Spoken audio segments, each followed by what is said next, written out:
ஒரு போஸ்ட் போடுறோம், நம்ம மூடுக்கு பிடிச்ச மாதிரி, நமக்கு பிடிச்ச மாதிரி ஒரு போஸ்ட் போடுறோம்.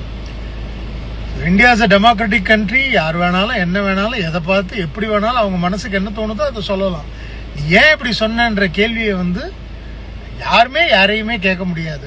அதனால் மரியாதை நிமித்தமாக நம்ம என்ன போடுறோம், நம்ம ஏன் போடுறோம், நம்ம எதுக்காக பார்த்தோம், அதுக்கு என்ன போடணும் அப்படின்னு ஒரு மரியாதை இருக்கு. ஜென்ரலா எல்லா வாழ்க்கையிலேயே அது ரொம்ப இம்பார்ட்டன்ட். பட் நம்ம ஜனத்துக்கு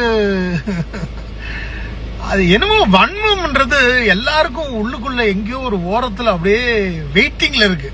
எதை பார்த்தாலும் எடுத்த உடனே ஃபர்ஸ்ட் நெகட்டிவா தான் ப்ரமோட் பண்றாங்க. லைஃபே ரொம்ப சின்னதுங்க, அப்படியே சுருங்கிறோம். ஜாலியா இருக்கணும், நிம்மதியா வாழணும். தமிழ் சினிமாவில் பிரபல காமெடி மற்றும் குணச்சித்திர நடிகராக இருப்பவர்தான் ஸ்ரீமன் அவர்கள். சினிமாவில் தொடர்ந்து நடித்து வந்தாலும் கூட சமீபத்தில் கூட KPY பாலா ஹீரோவாக நடித்த காந்தி கண்ணாடி படம் குறித்து வீடியோ ஒன்றை வெளியிட்டிருந்தார்.